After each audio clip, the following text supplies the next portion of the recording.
you know, a tuning apparatus or a dyno tune or whatever it may be, you want to make sure that whatever parts are on your car are correct to the map. Now, if this car was to be run on a stock map on the ECU with no sort of tuning apparatus, this would have issues.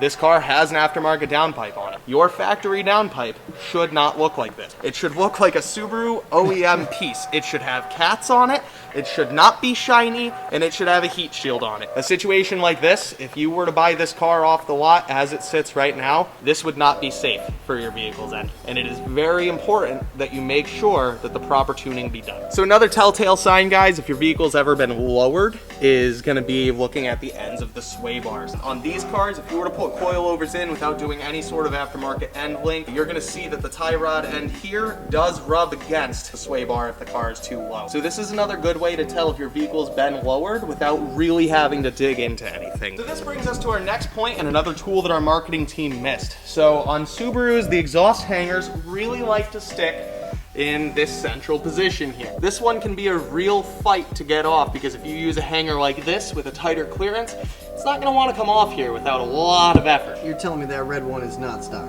I am telling you that no Subaru has had a red exhaust hanger from factory, yes. So essentially, a lot of the times, exhaust hangers are cheap. One of those nice mods if you put an aftermarket exhaust on your car, and isn't really gonna make a difference if you put your stock one back on.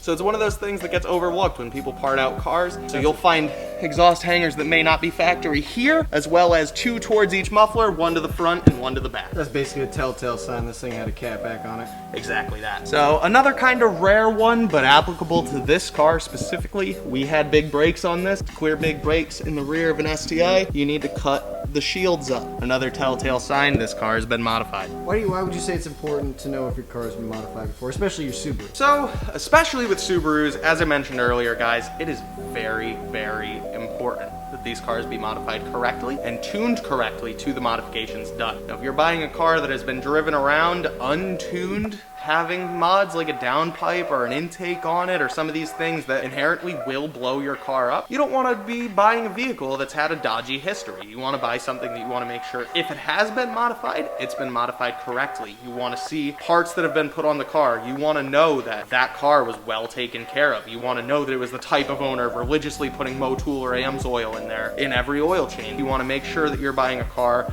that has been treated how you would want to treat your car. The last thing I would ever want for any of you would be to go pick up one of these wonderful machines and have it blow up on you a week later, 2 weeks later, a month later, because it wasn't properly maintained, because it was driven very heavily without an air oil separator, or because it had a catless downpipe on it and it wasn't tuned for a catless downpipe and it had issues that created long-term mechanical problems. Those are what you want to avoid.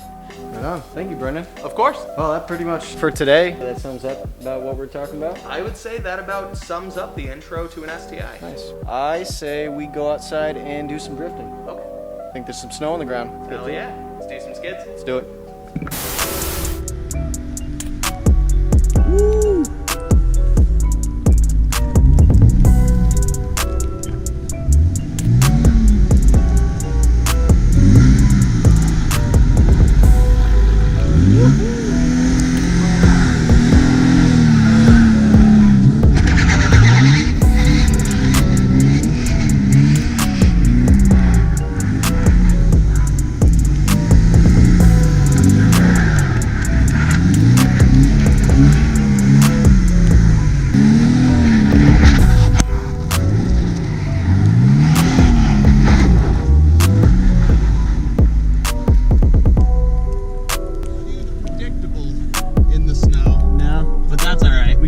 Shot, you sprayed me with snow. Nice. You want to try to hit a drift around the corner? Coming back this way? Yeah.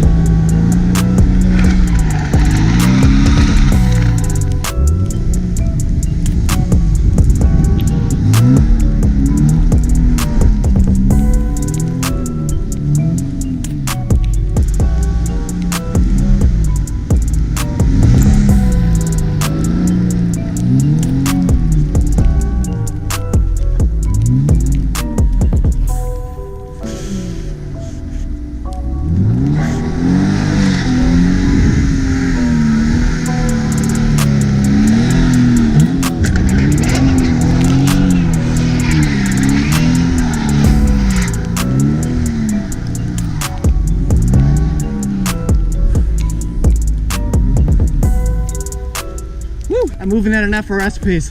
That's too fast. Yeah. How does it feel? Pretty alright. It just kind of doesn't move much, but Yeah. that's okay. Drifts look cool. Yeah, cool.